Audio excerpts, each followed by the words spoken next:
Hello everyone, welcome back to my YouTube channel Seema Sarathi. तो कैसे हैं आप सभी? उम्मीद करती हूँ कि आप सभी बहुत अच्छे होंगे। तो चलिए याद कर लेते हैं कि पिछली क्लासों में हमने क्या पढ़ा था। पिछली 2 क्लासों में हमने पढ़ा था कि प्रकाश क्या होता है, प्रकाश का गुण क्या होता है, प्रकाश का परावर्तन क्या होता है, और साथ ही हमने यह भी सीखा था कि दर्पण क्या होता है और दर्पण के कितने प्रकार होते हैं। आज हम इसी टॉपिक को थोड़ा और आगे समझेंगे। अब जरा सोचिए, जब हम डॉक्टर के पास जाते हैं तो डॉक्टर हमारी दांतों को देखने के लिए छोटा सा शीशा का इस्तेमाल करता है, तो वह शीशा साधारण शीशे से अलग क्यों होता है? या आपने गाड़ी की हेडलाइट को तो देखी ही होगी, उसमें लगी रोशनी वो आगे की तरफ बहुत तेज मतलब कि बहुत दूर तक कैसे पहुंचती है? क्या हर दर्पण एक जैसा काम करता है? आज की इस क्लास में हम इन्हीं सवालों का जवाब को जानेंगे और आज हम पढ़ेंगे अवतल दर्पण द्वारा प्रतिबिंब प्राप्त करने के नियम। इसमें हम एक एक करके देखेंगे कि अवतल दर्पण पर पड़ने वाली प्रकाश की किरण पड़ने पर क्या होता है, प्रतिबिंब कहाँ बनता है, कैसा बनता है, उसका आकार कैसा होता है, इन सब को जानेंगे आज की क्लास में। तो चलिए शुरू करते हैं आज की क्लास को। हम अवतल दर्पण द्वारा प्रतिबिंब प्राप्त करने के नियम के लिए 3 गो रूल दिया गया है। रूल नंबर 1, मुख्य अक्ष के समांतर आपतित किरण दर्पण से परावर्तन के बाद मुख्य फोकस से गुजरती है। यानी कि मुख्य अक्ष के समांतर आपतित किरण दर्पण से परावर्तन के बाद क्या होता है, मुख्य फोकस से गुजरता है।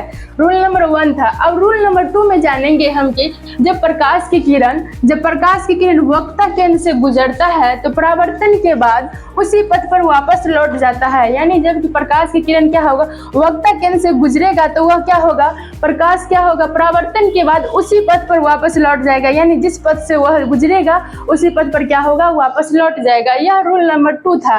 अब जानेंगे कि रूल नंबर 3, जब प्रकाश की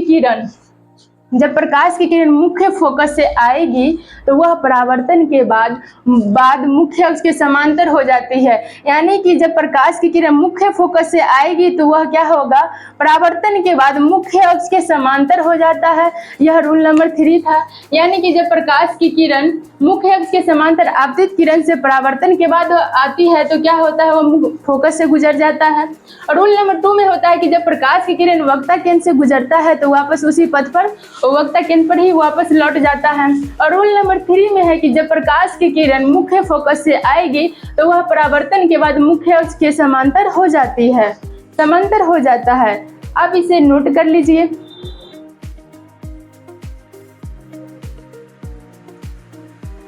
अब हम जानेंगे कि अवतल दर्पण में प्रतिबिंब का बनना, यानी कि अवतल दर्पण में प्रतिबिंब जो बनता है उसका 6 गो केस दिया गया है। पहला केस में दिया है कि जब वस्तु अनंत और वक्ता केंद्र के बीच हो। जब वस्तु अनंत और वक्ता केंद्र के बीच जब होगा तो उसका प्रतिबिंब कहाँ बनेगा और कैसा बनेगा, उसका आकार कैसा होगा, सब एक एक करके जानेंगे। तो पहला केस में है कि जब वस्तु अनंत तथा वक्ता केंद्र के बीच हो तो उसका प्रतिबिंब कहाँ बनता है। जब वस्तु वक्ता केंद्र और अनंत के बीच होता है तो उसका प्रतिबिंब वक्ता केंद्र तथा फोकस के बीच बनता है। उसका प्रतिबिंब जो होता है वक्ता केंद्र और फोकस के बीच बनता है और उसका आकार जो होता है वस्तु से छोटा होता है। और प्रतिबिंब कैसा बनता है, प्रतिबिंब जो है वास्तविक बनता है और उल्टा बनता है। ये पहला केस था। अब जानेंगे कि दूसरा केस, यानी कि जब वस्तु वक्ता केंद्र पर हो तो उसका प्रतिबिंब, जब वस्तु वक्ता केंद्र पर होगा तो उसका प्रतिबिंब वक्ता केंद्र पर ही बनेगा और आकार उसका कैसा बनेगा, वस्तु के बराबर। यानी कि वक्ता केंद्र पे जैसा वस्तु रखा जाएगा तो उसका प्रतिबिंब भी वक्ता केंद्र पे ही बनता है। और प्रतिबिंब कैसा बनेगा, वास्तविक बनेगा और उल्टा बनेगा। केस नंबर 3 में आता है कि जब वस्तु को हम वक्ता केंद्र और फोकस के बीच रखते हैं। जब वस्तु को हम वक्ता केंद्र और फोकस के बीच रखते हैं तो उसका प्रतिबिंब उसका प्रतिबिंब वक्ता केंद्र तथा अनंत के बीच बनता है। उसका प्रतिबिंब जो है वक्ता केंद्र और अनंत के बीच बनता है और उसका आकार जो होता है वस्तु से छोटा होता है। और कैसा प्रतिबिंब बनता है? तो वास्तविक बनता है और उल्टा बनता है। अब केस नंबर 4 में जानेंगे कि जब वस्तु फोकस पर हो, जब वस्तु फोकस पर हो तो उसका प्रतिबिंब अनंत पर बनता है और आकार जो होता है वस्तु से बहुत ही बड़ा बनेगा। जब वस्तु क्या होगा? फोकस पर होगा तो उसका प्रतिबिंब अनंत पर बनेगा और आकार जो होगा वस्तु से बहुत ही बड़ा होता है। और प्रतिबिंब कैसा बनता है? तो प्रतिबिंब वास्तविक बनता है और उल्टा बनता है। अब आता है केस नंबर 5, यानी कि जब वस्तु अनंत पर हो तो उसका प्रतिबिंब कहाँ बनेगा? यानी कि जब वस्तु अनंत पर हो तो उसका प्रतिबिंब फोकस पर बनता है और आकार जो होता है वस्तु से बहुत ही छोटा होता है। यानी कि जब वस्तु को अनंत पे रखा जाए तो उसका प्रतिबिंब जो होता है फोकस पर बनता है और उसका आकार जो होता है बहुत ही छोटा होता है। और प्रतिबिंब कैसा बनता है? तो प्रतिबिंब वास्तविक बनता है और उल्टा बनता है। अब केस नंबर 6 में आता है कि जब वस्तु फोकस तथा ध्रुव के बीच हो, फोकस तथा ध्रुव के बीच हो तो उसका प्रतिबिंब दर्पण के पीछे बनता है। जब वस्तु फोकस तथा ध्रुव के बीच हो तो उसका प्रतिबिंब जो है दर्पण के पीछे बनता है और उसका आकार जो होता है वस्तु से बहुत ही बड़ा होता है। और वह जो प्रतिबिंब है कैसा बनता है? तो काल्पनिक बनेगा और सीधा बनता है। यानी कि दर्पण के पीछे जैसे ही जाएगा तो क्या हो जाएगा? काल्पनिक प्रतिबिंब बनाएगा। काल्पनिक प्रतिबिंब है तो वह क्या होता है? हमेशा सीधा होता है। यानी कि एक बार फिर से जान लेते हैं, जब वस्तु अनंत तथा वक्ता केंद्र के बीच होगा तो उसका प्रतिबिंब वक्ता केंद्र तथा फोकस के बीच बनता है और उसका आकार जो होता है वस्तु से छोटा होता है और वह वास्तविक प्रतिबिंब बनाता है। और वास्तविक प्रतिबिंब जो होता है हमेशा उल्टा होता है। अब केस नंबर 2 में था कि जब वस्तु वक्ता केंद्र पर हो तो उसका प्रतिबिंब कहाँ बनता है? उसका प्रतिबिंब वक्ता केंद्र पर बनता है और उसका आकार जो होता है वस्तु के बराबर होता है। और वह प्रतिबिंब कैसा बनता है? तो प्रतिबिंब जो है वास्तविक बनता है और उल्टा बनता है। केस नंबर 3 में आता है कि जब वस्तु वक्ता केंद्र तथा फोकस के बीच हो तो उसका प्रतिबिंब वक्ता केंद्र तथा अनंत के बीच बनता है और उसका आकार जो होता है वस्तु से छोटा होता है। और वो कैसा प्रतिबिंब बनाएगा? तो वास्तविक बनाएगा और उल्टा बनाता है। अब केस नंबर 4 में आता है कि जब वस्तु फोकस पर हो तो उसका प्रतिबिंब कहाँ बनता है? तो उसका प्रतिबिंब जो है अनंत पर बनता है और उसका आकार कैसा होता है? तो वस्तु से बहुत ही बड़ा होता है। और कैसा प्रतिबिंब बनाएगा? तो वास्तविक बनाएगा और उल्टा बनाएगा। अब केस नंबर 5 में आता है कि जब वस्तु अनंत पर हो तो उसका प्रतिबिंब कहाँ बनेगा? फोकस पर बनेगा और आकार कैसा होता है? तो वस्तु से क्या बहुत ही छोटा होता है।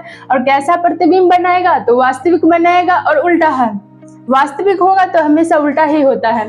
अब जानेंगे केस नंबर 6 के जब वस्तु फोकस तथा ध्रुव के बीच हो तो उसका प्रतिबिंब जो है दर्पण के पीछे बनता है और वस्तु से बहुत ही बड़ा बनेगा, काल्पनिक बनेगा और सीधा होता है। यानी कि जब वस्तु अनंत पर होगा तो उसका प्रतिबिंब फोकस पर बनता है और जब वस्तु वक्ता केंद्र पर हो तो उसका भी प्रतिबिंब वक्ता केंद्र पर बनता है। जब वस्तु फोकस पर हो तो उसका जो प्रतिबिंब है वह अनंत पर बनता है।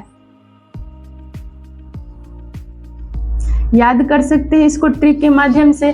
यानी कि जब वस्तु अनंत पर होगा तो उसका प्रतिबिंब फोकस पर बनता है और जब वस्तु वक्ता केंद्र पर होगा तो उसका प्रतिबिंब भी जो है वक्ता केंद्र पर ही बनेगा और जब वस्तु क्या होगा? फोकस पे होगा तो उसका प्रतिबिंब जो है अनंत पे बनेगा। अब इसे एक बार नोट कर सकते हैं। अब हम जानेंगे कि उत्तल दर्पण में प्रतिबिंब का बना, यानी कि जिस तरह अवतल दर्पण में प्रतिबिंब का 6 गो केस था उसी तरह उत्तल दर्पण में 2 गो केस है। यानी कि पहला केस में है जब वस्तु अनंत पर हो। जब वस्तु को हम अनंत पे रखते हैं तो उसका प्रतिबिंब जो है फोकस पे बनता है और उसका आकार कैसा होता है? तो उसका आकार जो होता है वस्तु से छोटा होता है और उसका कैसा प्रतिबिंब बनता है? तो काल्पनिक बनेगा और सीधा होता है। और दूसरे केस में आता है कि जब वस्तु को हम अनंत तथा ध्रुव के बीच रखते हैं, जब वस्तु को हम अनंत तथा ध्रुव के बीच रखते हैं तो उसका प्रतिबिंब जो है ध्रुव तथा फोकस के बीच बनता है। और उसका आकार कैसा बनता है, तो उसका आकार जो है वस्तु से छोटा बनता है। और प्रतिबिंब कैसा बनेगा, तो प्रतिबिंब काल्पनिक बनेगा और सीधा बनता है। यानी कि जब वस्तु को अनंत पर रखते हैं तो उसका जो प्रतिबिंब है फोकस पर बनता है और उसका आकार जो है वस्तु से छोटा होता है और उसका प्रतिबिंब जो है काल्पनिक बनेगा और सीधा होता है। अब केस नंबर 2 में आता है कि जब वस्तु अनंत तथा ध्रुव के बीच होगा तो उसका प्रतिबिंब ध्रुव तथा फोकस के बीच बनेगा और उसका आकार जो होगा वस्तु से छोटा होता है। और वो कैसा बनेगा प्रतिबिंब उसका, तो काल्पनिक बनेगा और सीधा बनेगा।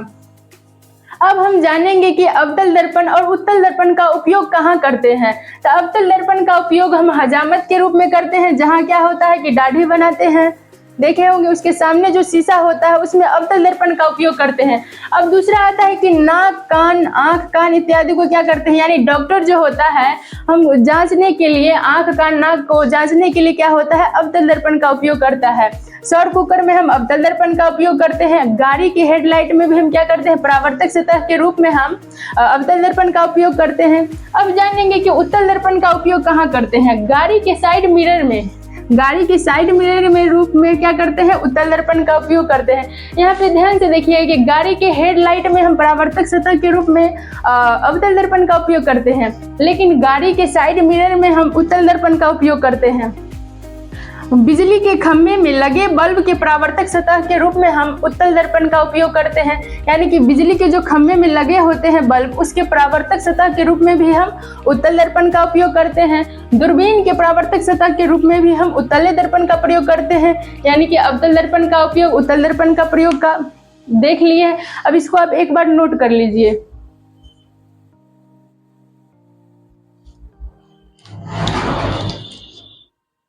जैसे कि अभी हमने देखा कि दर्पण सूत्र क्या होता है, फिर से एक बार उसे देख लेते हैं।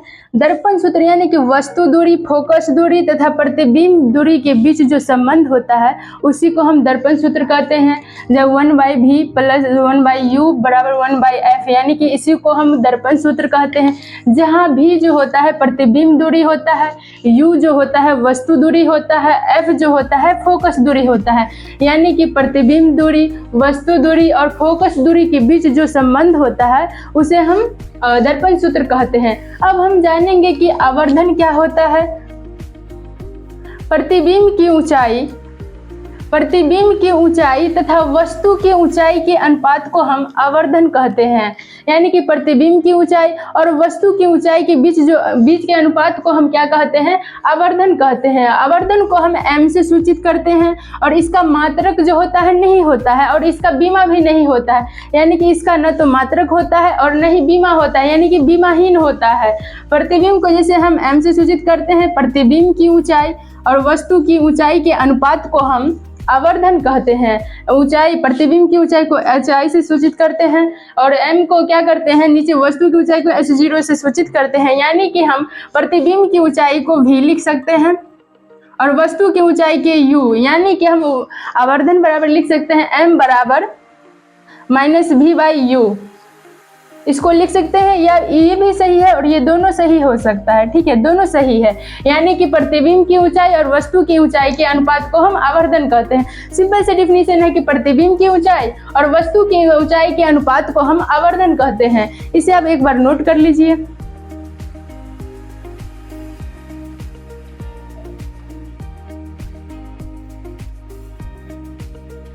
अब हम जानेंगे कि अवतल दर्पण और उत्तल दर्पण में अंतर क्या होता है। अवतल दर्पण और उत्तल दर्पण, एक तरफ अवतल दर्पण, दूसरी तरफ उत्तल दर्पण। यानी कि अवतल दर्पण की परावर्तक सतह जो होता है अंदर की तरफ क्या होता है, धंसा होता है। यानी कि अवतल दर्पण, इसे हम अवतल दर्पण कहते हैं।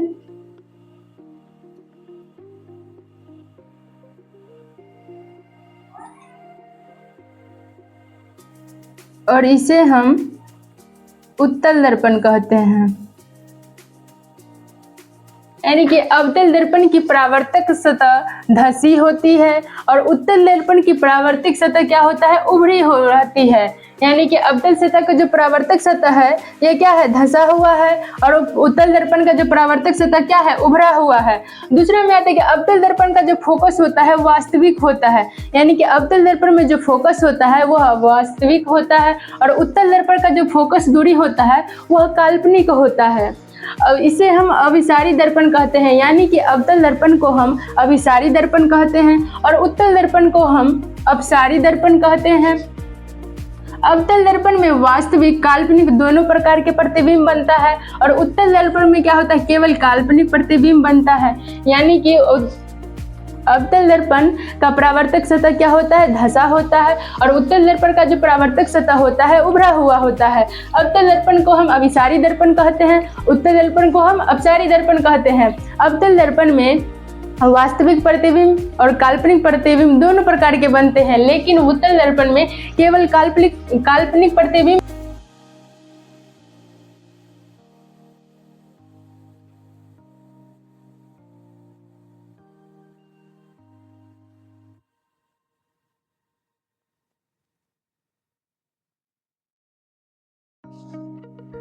तो अब हम जानेंगे कि प्रकाश का अपवर्तन क्या होता है। यानी प्रकाश का अपवर्तन, प्रकाश का परावर्तन पढ़ चुके हैं, उसके बाद क्या दर्पण क्या होता है, अवतल दर्पण, उत्तल दर्पण, इस सब का टॉपिक अब लगभग में खत्म हो चुका है। अब हम जानेंगे कि प्रकाश का अपवर्तन क्या होता है। मान लीजिए कि पानी में रखी हुई पेंसिल, एक गिलास पानी में पेंसिल जो रखते हैं वो टेढ़ी क्यों नजर आती है, यानी कि पानी में रखी हुई पेंसिल हमें टेढ़ी क्यों नजर आती है, इस सवाल का जवाब हमें आज की क्लास यानी कि इस टॉपिक से मिलेगा। तो चलिए जानते हैं कि प्रकाश का अपवर्तन क्या होता है। प्रकाश की किरण जब किसी एक माध्यम से चलकर दूसरे माध्यम में प्रवेश करता है तो वो अपने मुख्य पथ से विचलित हो जाता है, और विचलन का यह घटना जो होता है प्रकाश का अपवर्तन कहलाता है। यानी कि प्रकाश का अपवर्तन जो होता है उसमें दो माध्यमों की घटना होती है। यानी प्रकाश के परावर्तन में प्रकाश का अपवर्तन, यानी प्रकाश का अपवर्तन में होता है माध्यम जो होता है दो माध्यम होता है, यानी कि माध्यम 1 और माध्यम 2। इसमें कहता है कि जब प्रकाश की किरण किसी माध्यम यानी पहले माध्यम से चलकर दूसरे माध्यम में चलता है तो क्या होता है, वो अपने विचलन से यानी कि अपने मुख्य पथ से क्या होता है, विचलन हो जाता है। जैसे यहाँ पे रेखा जो प्रकाश की किरण आती है इसे सीधा जाना चाहिए था, लेकिन क्या हुआ, सीधा ना जाके क्या होता है, अभिलंब की ओर मुड़ जाता है। इसी घटना को हम क्या कहते हैं, प्रकाश का अपवर्तन। यानी कि आने वाली किरण को हम क्या कहते हैं, आपतित किरण कहते हैं, और इसे हम क्या कहते हैं, अपवर्तित। ये नॉर्मल यानी कि इसको हम अभिलंब है, और इसे हम मूल बिंदु यानी कि आपतन बिंदु कहते हैं। आपतन बिंदु पर खींचा गया लंब क्या होता है, अभिलंब होता है। आने वाली किरण आपतित किरण कहते हैं। अभिलंब और आपतित किरण के बीच जो कोण बनता है उसे हम आपतन कोण कहते हैं। अपवर्तन कोण मतलब अपवर्तित किरण और अभिलंब के बीच जो कोण बनता है उसे अपवर्तन कोण कहते हैं। तो चलिए डिफिनीशन जानते हैं। यानी कि जब प्रकाश की किरण एक माध्यम से चलकर दूसरे माध्यम में प्रवेश करता है, तो क्या होता है, वो अपने मुख्य पथ से विचलित हो जाता है। यानी कि जैसे उसको सीधा जाना चाहिए था, लेकिन क्या होता है, वो अपने मुख्य पथ से क्या हुआ, विचलित हो गया, यानी कि तिरछा हो गया। यानी कि जैसे हम क्या होता है कि हम मान लीजिए सीधे जा रहे हैं, रास्ते में जा रहे हैं, और क्या कहते हैं, सीधे जाकर हम मुड़ जाते हैं ना, यानी कि अपने पथ से, यानी कि सीधी रेखा में जा रहा है। जैसे मान लीजिए यहाँ पे जा रहे हैं सीधे रास्ते में, और क्या हुआ, मन किया तो इधर घूम गए, यानी कि अपने पथ से हमको जाना सीधा था, लेकिन क्या हुआ, हम अपने पथ से क्या हुआ, विचलित हो गए, यानी कि मुड़ गए। यानी इसी को कहते हैं। यानी कि जब प्रकाश की किरण एक माध्यम से चलकर दूसरे माध्यम में प्रवेश करता है तो क्या होता है, वो अपने मुख्य पथ से विचलित हो जाता है, और विचलन का यह घटना जो होता है ना, प्रकाश का अपवर्तन कहलाता है। प्रकाश का अपवर्तन में क्या होता है, दो माध्यमों की घटना होती है। प्रकाश का अपवर्तन में दो माध्यमों की घटना होती है, माध्यम 1 हो गया, माध्यम 2, ठीक है। अब जो होता है कि प्रकाश के अपवर्तन के नियम होते हैं। प्रकाश के अपवर्तन के दो नियम होते हैं मुख्य रूप से। पहला नियम में क्या होता है, आपतित किरण, अपवर्तित किरण और आपतन बिंदु पर डाला गया अभिलंब जो होता है, तीनों एक ही तल में होता है। आपतित किरण, अपवर्तित किरण और आपतन बिंदु पर जो डाला गया अभिलंब जो होता है, तीनों एक ही तल में होता है। और दूसरा नियम में आता है कि आपतन कोण का ज्या तथा अपवर्तन कोण का ज्या का अनुपात नियतांक होता है। यानी कि आपतित किरण और विलंब के बीच जो कोण बनता है उसे आपतन कोण कहते हैं। और अपवर्तन कोण, अपवर्तित किरण और अभिलंब के बीच जो कोण बनता है उसे हम अपवर्तन कोण कहते हैं। यानी कि आपतन कोण का ज्या तथा अपवर्तन कोण के ज्या का अनुपात जो होता है नियतांक होता है। ये दूसरा नियम है जिसे स्थिरांक से हम म्यू से सूचित करते हैं, यानी कि sin I बराबर sin R। म्यू जो होता है स्थिरांक होता है यानी कि नियतांक होता है। और प्रकाश के अपवर्तन के दूसरे नियम को हम क्या कहते हैं, स्नेल का नियम कहते हैं, स्नेल का नियम हम कहते हैं। फिर से एक बार इसे समझ लेते हैं। यानी जब प्रकाश की किरण एक माध्यम से चलकर दूसरे माध्यम में प्रवेश करता है तो क्या होता है, अपने मुख्य पथ से विचलित हो जाता है। विचलन का यह घटना क्या कहलाता है, प्रकाश का अपवर्तन कहलाता है। प्रकाश का अपवर्तन जो होता है दो माध्यमों की घटना होती है। प्रकाश के अपवर्तन के दो नियम होते हैं। पहला नियम है कि आपतित किरण, अपवर्तित किरण और अभिलंब जो होता है आपतन बिंदु पर डाला गया अभिलंब तीनों एक ही बिंदु यानी कि एक ही तल में होते हैं। दूसरा नियम में होता है कि आपतन कोण का ज्या तथा अपवर्तन कोण का ज्या जो का अनुपात जो होता है नियतांक होता है। और इसे ही हम क्या कहते हैं, स्नेल का नियम कहते हैं। तो इसे आप एक बार नोट कर लीजिए।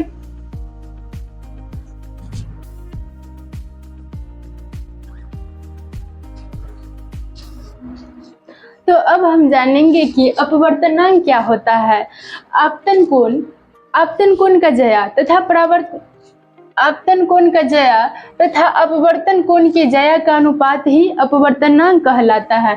यानी कि आपतन कोण का ज्या तथा अपवर्तन कोण के ज्या का जो अनुपात होता है क्या कहलाता, अपवर्तन कहलाता है। अपवर्तन को हम म्यू या भी से सूचित करते हैं, यानी कि म्यू बराबर sin I बराबर sin R ही क्या कहलाता है, अपवर्तनांक। यानी कि आपतन कोण का ज्या और अपवर्तन कोण के ज्या का अनुपात ही अपवर्तनांक कहलाता है। अपवर्तनांक जो होता है दो प्रकार का होता है। एक पहला होता है यानी कि निरपेक्ष अपवर्तनांक और दूसरा होता है सापेक्ष अपवर्तनांक। यानी कि अपवर्तन जो होता है दो प्रकार का होता है, एक होता है निरपेक्ष अपवर्तनांक और दूसरा होता है सापेक्ष अपवर्तनांक। अब निरपेक्ष अपवर्तनांक हम किसको कहते हैं, निर्वात में प्रकाश की चाल तथा माध्यम में प्रवेश की चाल के अनुपात को हम निरपेक्ष अपवर्तनांक कहते हैं। यानी कि निर्वात में प्रकाश की चाल कितना होता है, 3 × 10⁸ मीटर पर सेकेंड होता है। तो जानेंगे कि निर्वात में प्रकाश की चाल तथा माध्यम में प्रकाश की चाल के अनुपात को हम निरपेक्ष अपवर्तनांक कहते हैं। निरपेक्ष अपवर्तनांक को हम n या म्यू से सूचित किया जाता है। यानी कि हम इसे n या म्यू से सूचित करते हैं। n बराबर c/v, जहाँ c का मतलब होता है निर्वात में प्रकाश की चाल, जहाँ v का मतलब होता है कि माध्यम में प्रकाश की चाल। यानी कि निर्वात में प्रकाश की चाल तथा माध्यम में प्रकाश की चाल के अनुपात को हम निरपेक्ष अपवर्तनांक कहते हैं। इसे हम n से सूचित करते हैं या म्यू से सूचित करते हैं, जहां n बराबर c/v होता है, जहां c होता है निर्वात में प्रकाश की चाल और v जो होता है माध्यम में प्रकाश की चाल। अब दूसरा आता है कि सापेक्ष अपवर्तनांक किसे कहते हैं।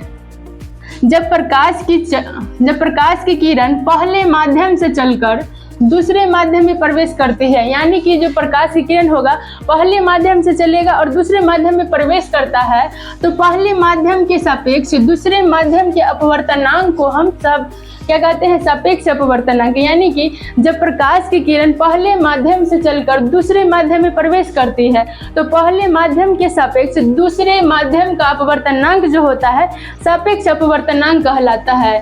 जैसे यानी पहले माध्यम के सापेक्ष दूसरे माध्यम का अपवर्तनांक यानी कि μ2 बराबर μ1, यानी कि v1 v2, यानी कि ये हो गया पहले माध्यम,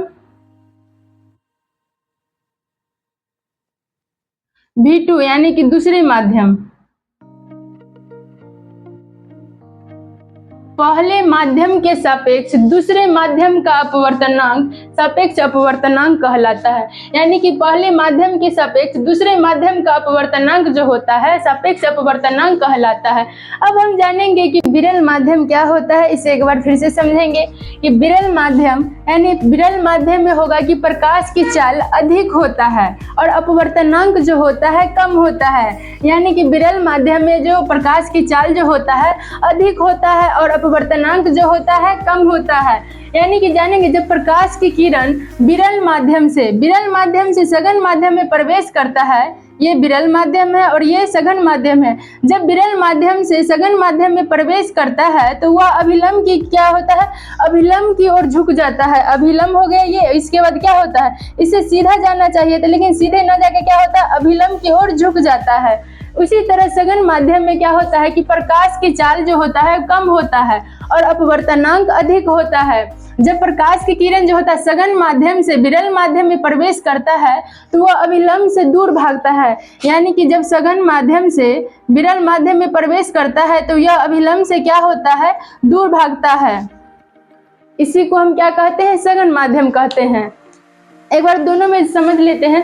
विरल माध्यम में क्या होता है, प्रकाश की चाल अधिक होता है और अपवर्तनांक जो होता है कम होता है। लेकिन जब प्रकाश की किरण विरल माध्यम से सघन माध्यम की ओर प्रवेश करता है तो अभिलंब की ओर झुक जाता है। और क्या होता है, जब इसी तरह जब प्रकाश की किरण सघन माध्यम से विरल माध्यम में प्रवेश करता है तो अभिलंब से दूर हो जाता है।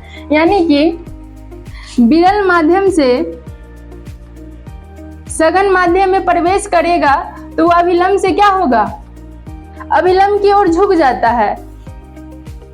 सिंपल से याद रखिएगा, जब विरल माध्यम से सघन माध्यम में प्रवेश करेगा तो अभिलंब की ओर झुक जाता है और जब सघन माध्यम से विरल माध्यम में प्रवेश करता है तो क्या होता है, अभिलंब से दूर हट जाता है। ठीक है, इसे नोट कर लीजिए।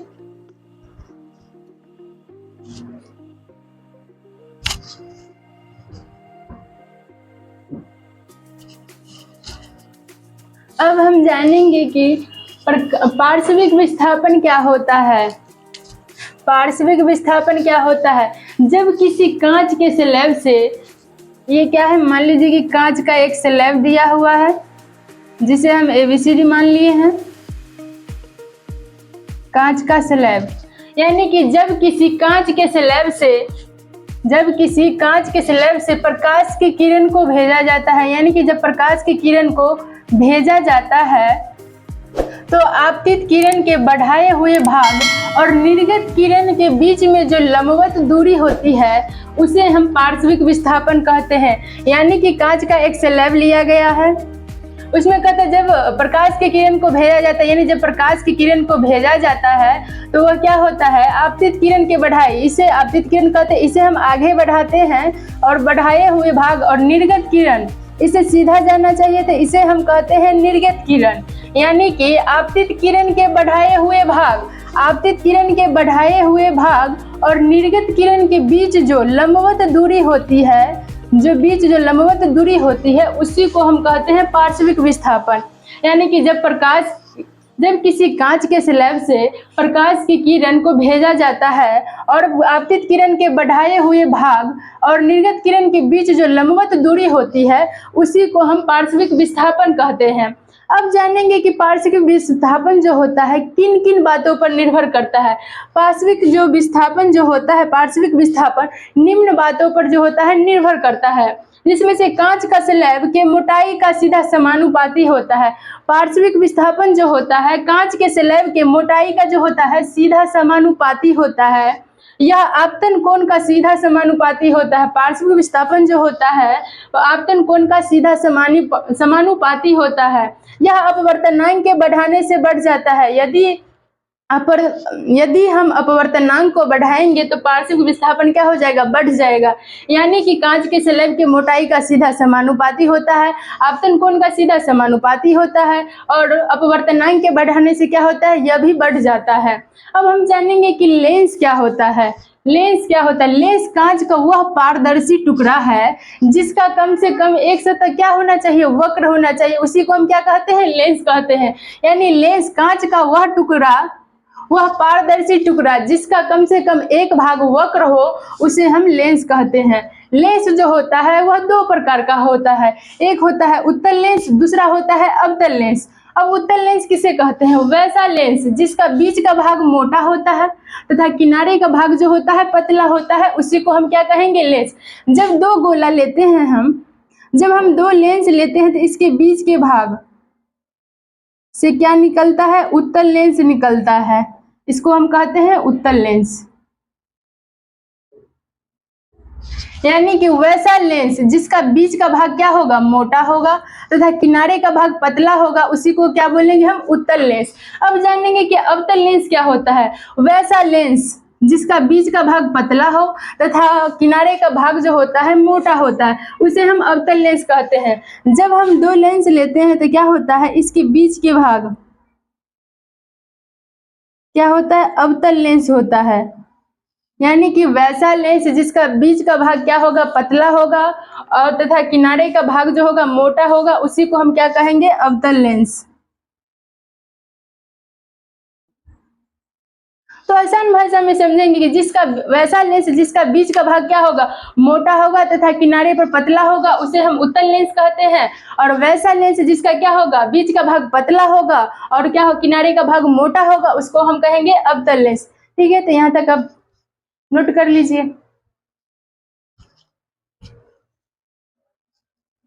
तो अभी हमने जाना कि अवतल लेंस और उत्तल लेंस क्या होता है।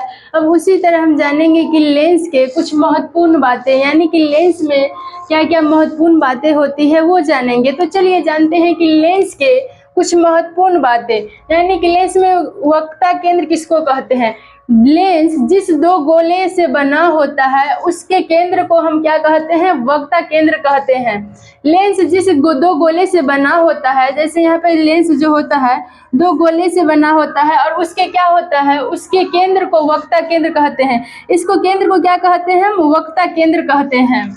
और लेंस में जो होता है वक्रता केंद्र जो होता है दो होता है, यानी कि लेंस में वक्रता केंद्र दो होता है। अब जानेंगे प्रकाशीय केंद्र किसे कहते हैं। लेंस के मध्य बिंदु को हम क्या कहते हैं, प्रकाशीय केंद्र कहते हैं। लेंस के मध्य बिंदु को हम प्रकाशीय केंद्र कहते हैं। अब जानते हैं कि मुख्य अक्ष या प्रधान अक्ष किसको कहते हैं। प्रकाशीय केंद्र तथा वक्रता केंद्र से खींची गई रेखा प्रधान अक्ष कहलाता है। यानी कि प्रकाशीय केंद्र तथा वक्रता केंद्र से खींची गई रेखा को हम क्या कहते हैं, प्रधान अक्ष कहते हैं। अब जानेंगे कि फोकस क्या होता है। मुख्य अक्ष के समांतर आपतित किरण लेंस से अपवर्तन के बाद जिस बिंदु पर मिलती है या मिलती हुई प्रतीत होती है, उसे हम क्या कहते हैं, फोकस कहते हैं।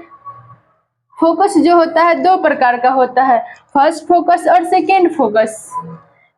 और फर्स्ट फोकस में होता है कि वस्तु को रखा जाता है जो प्रकाशीय केंद्र से क्या होता है, जो प्रकाशीय केंद्र से ऊपर होता है। और सेकेंड फोकस को होता है प्रतिबिंब फोकस कहा जाता है। यानी कि सेकेंड फोकस पर जो होता है प्रतिबिंब बनता है, इसलिए उसे क्या कहते हैं, प्रतिबिंब फोकस कहते हैं। जो प्रकाशीय केंद्र के क्या होता है, प्रकाशीय केंद्र से जो क्या होता है, ऊपर भी होता है और नीचे भी हो सकता है। अब जानेंगे कि वक्रता त्रिज्या किसे कहते हैं। प्रकाशीय केंद्र तथा वक्रता केंद्र के बीच की दूरी को हम क्या कहते हैं, वक्रता त्रिज्या कहते हैं। यानी प्रकाशीय केंद्र तथा वक्रता केंद्र के बीच की दूरी को हम क्या कहते हैं, वक्रता त्रिज्या कहते हैं। फिर से एक बार समझ लेते हैं, वक्रता केंद्र किसे कहते हैं। लेंस जिस दो गोले से बना होता है उसके केंद्र को हम क्या कहते हैं, वक्रता केंद्र कहते हैं। लेंस में जो होता है ना, वक्रता केंद्र दो होता है। अब जानेंगे कि प्रकाशीय केंद्र किसे कहते हैं। लेंस के मध्य बिंदु को हम क्या कहते हैं, प्रकाशीय केंद्र कहते हैं। अब दूसरा जानते हैं कि मुख्य अक्ष या प्रधान अक्ष किसे कहते हैं। प्रकाशीय केंद्र तथा वक्रता केंद्र से खींची गई रेखा को हम क्या कहते हैं, मुख्य अक्ष या प्रधान अक्ष कहते हैं। यानी कि प्रकाशीय केंद्र है और वक्रता केंद्र से क्या होता है, मुख्य अक्ष से खींची गई रेखा को हम क्या कहते हैं, इसी को हम कहते हैं मुख्य अक्ष या प्रधान अक्ष कहते हैं। अब जानेंगे कि फोकस क्या होता है। मुख्य अक्ष के समांतर आपतित किरण लेंस से अपवर्तन के बाद जिस बिंदु पर मिलती है या मिलती हुई प्रतीत होती है, उसे हम क्या कहते हैं, फोकस कहते हैं। फोकस जो होता है दो प्रकार का होता है, फर्स्ट फोकस और सेकेंड फोकस। फर्स्ट फोकस में वस्तु को रखा जाता है जो प्रकाशीय केंद्र से क्या होता है, ऊपर होता है।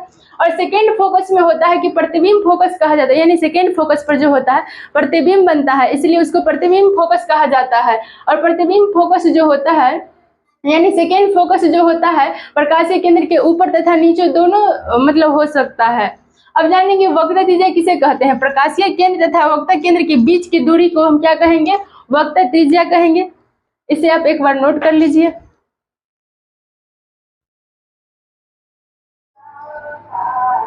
अब हम जानेंगे कि उत्तल दर्पण में प्रतिबिंब का बनना। जिस तरह दर्पण में अवतल दर्पण का 6 गो केस होता है, उसी तरह उत्तल लेंस में भी क्या उसका 6 गो केस है। तो फर्स्ट केस में जानेंगे कि जब वस्तु अनंत पर हो, जब वस्तु अनंत पर होगा तो उसका प्रतिबिंब फोकस पर बनता है और उसका आकार जो होता है वस्तु से बहुत ही छोटा होता है। और उसका जो कैसा प्रतिबिंब बनता है तो वास्तविक और उल्टा बनता है, यानी कि जब वस्तु अनंत पर होगा तो उसका प्रतिबिंब फोकस पर बनता है और उसका आकार जो होता है वस्तु से बहुत ही छोटा होता है और वह वास्तविक प्रतिबिंब बनाता है। केस नंबर 2 में आता है कि जब वस्तु अनंत और वक्रता केंद्र के बीच हो, जब वस्तु अनंत और वक्रता केंद्र के बीच हो तो उसका प्रतिबिंब फोकस और वक्रता केंद्र के बीच बनता है। जब वस्तु अनंत और वक्रता केंद्र के बीच हो तो उसका प्रतिबिंब फोकस और वक्रता केंद्र के बीच बनता है और वस्तु से छोटा बनता है। और वो कैसा प्रतिबिंब बनाता है तो वास्तविक बनाता है और उल्टा बनता है। केस नंबर 3 में आता है कि जब वस्तु फोकस तथा वक्रता केंद्र के बीच हो, जब वस्तु वक्रता केंद्र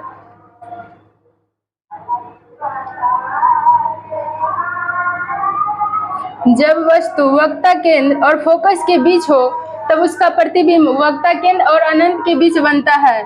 उसका आकार जो होता है वस्तु से बड़ा होता है और कैसा प्रतिबिंब बनेगा तो वास्तविक और उल्टा बनता है। केस नंबर 4 में आता है कि जब वस्तु फोकस पर हो तो उसका प्रतिबिंब जो होता है अनंत पर बनता है और उसका आकार जो होता है वस्तु से बहुत ही बड़ा होता है और कैसा प्रतिबिंब बनता है वास्तविक बनता है और उल्टा बनता है। यानी कि जब वस्तु को फोकस पर रखते हैं तो उसका प्रतिबिंब अनंत पर बनता है, वस्तु से बहुत ही बड़ा बनता है और वास्तविक प्रतिबिंब बनता है। केस नंबर 5 में आता है कि जब वस्तु को वक्रता केंद्र पर रखा जाता है, जब वस्तु को वक्रता केंद्र पर रखा जाता है तो उसका प्रतिबिंब वक्रता केंद्र पर ही बनता है और वस्तु के बराबर बनता है। यानी कि उसका जो आकार होता है वस्तु के बराबर होता है और कैसा प्रतिबिंब बनेगा तो वास्तविक बनेगा और उल्टा बनता है। अब केस नंबर 6 में आता है कि जब वस्तु फोकस के अंदर हो, यानी कि प्रकाशीय केंद्र और फोकस के बीच हो, यानी कि जब वस्तु होगा फोकस के अंदर होगा तो उसका प्रतिबिंब जो होगा लेंस के पीछे बनता है और उसका आकार जो होता है वस्तु से बहुत ही बड़ा होता है और वह आभासी प्रतिबिंब बनाता है। आभासी प्रतिबिंब हमेशा सीधा होता है, यानी कि जब वस्तु को फोकस के अंदर रखा जाता है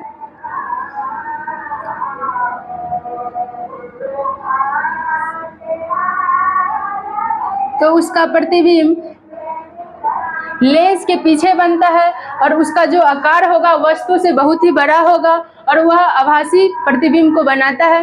इसे आप नोट कर लीजिए। अब हम जानेंगे कि अवतल लेंस में प्रतिबिंब का बनना, यानी कि अवतल लेंस में जो होता है प्रतिबिंब बनता है उसका केस 2 को होता है। यानी कि जब वस्तु को हम केस 1 में जब वस्तु अनंत पर होगा तो उसका प्रतिबिंब कहाँ बनेगा, जब वस्तु को हम अनंत पर रखते हैं तो उसका प्रतिबिंब क्या होता है फोकस पर बनता है और उसका आकार जो होता है वस्तु से बहुत छोटा होता है और कैसा प्रतिबिंब बनता है तो आभासी बनता है और सीधा बनता है। यानी कि जब वस्तु को हम अनंत पर रखते हैं तो उसका प्रतिबिंब जो फोकस पर बनता है और उसका आकार जो होता है वस्तु से बहुत छोटा होता है और कैसा प्रतिबिंब बनाता है तो आभासी बनाता है और सीधा बनाता है। केस नंबर 2 में आता है कि जब वस्तु को हम प्रकाशीय केंद्र तथा अनंत के बीच रखते हैं, यानी कि जब वस्तु को हम प्रकाशीय केंद्र और अनंत के बीच रखते हैं तो उसका प्रतिबिंब कहाँ बनता है तो उसका प्रतिबिंब जो है उसका प्रतिबिंब फोकस के अंदर बनता है। यानी कि उसका प्रतिबिंब जो है क्या होता है प्रकाशीय केंद्र और फोकस के बीच बनता है। यानी कि जब वस्तु को प्रकाशीय केंद्र और अनंत के बीच अनंत पर कहीं पर रखा जाता है तो उसका प्रतिबिंब जो होता है फोकस के अंदर बनता है और उसका आकार जो होता है वस्तु से छोटा होता है और कैसा प्रतिबिंब बनाता है तो आभासी बनाएगा और सीधा बनाएगा। यानी कि जब वस्तु को अनंत पर रखेगा तो उसका प्रतिबिंब जो फोकस पर बनता है उसका आकार वस्तु से बहुत छोटा होता है और आभासी और सीधा प्रतिबिंब बनाता है। अब जब वस्तु को प्रकाशीय केंद्र और अनंत के बीच रखा जाता है तो उसका प्रतिबिंब जो फोकस के अंदर बनता है और उस वस्तु से छोटा बनता है और उसका कैसा प्रतिबिंब बनाएगा तो आभासी और सीधा बनाता है।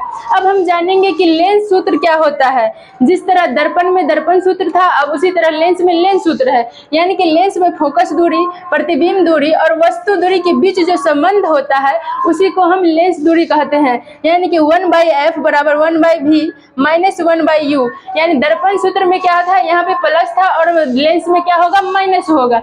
यानी कि जहां f बराबर फोकस दूरी, v बराबर प्रतिबिंब दूरी और u बराबर वस्तु दूरी। यानी कि लेंस में फोकस दूरी, प्रतिबिंब दूरी तथा वस्तु दूरी के बीच के जो संबंध होता है उसी को हम लेंस सूत्र कहते हैं। लेंस सूत्र यानी कि 1/f बराबर 1/v प्लस नहीं, इसमें माइनस, यानी कि 1/f बराबर 1/v माइनस 1/u, यानी कि माइनस में ही रहेगा तो लेंस सूत्र और प्लस में यहाँ पे रहेगा तो क्या हो जाएगा, दर्पण सूत्र। अब आगे जानेंगे लेंस द्वारा आवर्धन, यानी जिस तरह आवर्धन में क्या था, आवर्धन बराबर -v/u था, वो दर्पण के लिए था, लेकिन क्या यहाँ पे लेंस के लिए, तो लेंस में क्या होता है, आवर्धन जो होता है +v और u होता है, यानी कि लेंस द्वारा आवर्धन जो होता है +v/u। उत्तल लेंस की जो फोकस दूरी होता है वो धनात्मक होता है, उत्तल लेंस की जो फोकस दूरी होता है धनात्मक होता है, और अवतल लेंस का जो फोकस दूरी होता है वो ऋणात्मक होता है। अब जानेंगे कि हम लेंस की क्षमता क्या होता है। फोकस दूरी के व्युत्क्रम को हम लेंस की क्षमता कहते हैं। लेंस की क्षमता को P से सूचित करते हैं, P बराबर 1/f, जिसे हम 1/f फोकस को मीटर में मापते हैं, जिसे हम मीटर इनवर्स लिख सकते हैं। इसका SI मात्रक जो होता है मीटर इनवर्स होता है, जिसे हम डायोप्टर कहते हैं। मीटर इनवर्स बराबर डायोप्टर, यानी डायोप्टर को हम क्या करते हैं, D से सूचित करते हैं, यानी फोकस दूरी के व्युत्क्रम को हम क्या कहते हैं, लेंस की क्षमता कहते हैं। और लेंस की क्षमता का इसका SI मात्रक क्या होता है, मीटर इनवर्स होता है, और जिसे हम डायोप्टर कहते हैं, और डायोप्टर को हम D से सूचित करते हैं। इसे आप एक बार नोट कर लीजिए। अब हम जानेंगे कि उत्तल लेंस और अवतल लेंस में अंतर क्या होता है। तो चलिए जानते हैं कि उत्तल लेंस और अवतल लेंस में अंतर क्या होता है। उत्तल लेंस में क्या होता है, किनारे पर पतला होता है, लेकिन क्या होता है, बीच में मोटा होता है। बीच में क्या होता है, मोटा होता है, यानी किनारे पे पतला लेकिन बीच में मोटा होता है, उसे हम उत्तल लेंस कहते हैं। उत्तल लेंस द्वारा वास्तविक एवं काल्पनिक दोनों प्रकार के प्रतिबिंब बनते हैं, और उत्तल लेंस जो द्वारा होता है वास्तविक और काल्पनिक दोनों प्रकार के प्रतिबिंब बनता है। उत्तल लेंस का फोकस जो होता है वास्तविक होता है, उत्तल लेंस का जो फोकस होता है वह वास्तविक होता है। उत्तल लेंस को हम अभिसारी लेंस कहते हैं, यानी कि उत्तल लेंस को हम अभिसारी लेंस कहते हैं। उत्तल लेंस की फोकस दूरी धनात्मक होती है, इसलिए इसकी क्षमता भी क्या होती है, धनात्मक होती है। यानी कि उत्तल लेंस की जो फोकस दूरी होती है धनात्मक होती है, इसके लिए इसकी क्षमता जो क्या होता है, धनात्मक होता है। अब जानेंगे कि अवतल लेंस की, यानी किनारे पे मोटा एवं बीच में पतला होता है, किनारे पे मोटा लेकिन बीच में क्या होता है, पतला होता है। अवतल लेंस द्वारा जो प्रतिबिंब बनता है केवल काल्पनिक प्रतिबिंब ही बनता है। अवतल लेंस का जो फोकस दूरी होता है वह काल्पनिक होता है। अवतल लेंस को हम अभिसारी लेंस कहा जाता है। अवतल लेंस की फोकस दूरी क्या होता है, ऋणात्मक होता है, इसलिए हम इसकी क्षमता जो क्या होता है, ऋणात्मक होता है। एक बार फिर से देख लेते हैं। उत्तल लेंस में किनारे पे पतला होता है लेकिन बीच में क्या होता है, मोटा होता है। अवतल लेंस में किनारे पे मोटा होता है लेकिन बीच में क्या होता है, पतला होता है। उत्तल लेंस द्वारा जो वास्तविक एवं काल्पनिक दोनों प्रकार के प्रतिबिंब बनते हैं, यानी कि उत्तल लेंस में वास्तविक प्रतिबिंब बनता है और काल्पनिक प्रतिबिंब बनता है, लेकिन अवतल लेंस में क्या होता है, केवल काल्पनिक प्रतिबिंब बनता है। उत्तल लेंस का फोकस जो होता है वास्तविक होता है, लेकिन अवतल लेंस का जो फोकस होता है वह काल्पनिक होता है। उत्तल लेंस को हम अभिसारी लेंस कहते हैं, अवतल लेंस को हम अपसारी लेंस कहते हैं। उत्तल लेंस की जो फोकस दूरी होता है धनात्मक होता है, इसके लिए इसकी क्षमता जो क्या होता है, धनात्मक होता है, लेकिन अवतल लेंस की जो फोकस दूरी होती है ऋणात्मक होती है, इसलिए इसकी क्षमता क्या होता है, ऋणात्मक होता है। तो बच्चों आज का चैप्टर प्रकाश का परावर्तन आज का क्लास यानी प्रकाश का परावर्तन और अपवर्तन का जो चैप्टर था वो समाप्त हो गया। तो आप इसका रिवीजन करते रहे। अब हम मिलेंगे अगले क्लास में नेक्स्ट चैप्टर के साथ। धन्यवाद।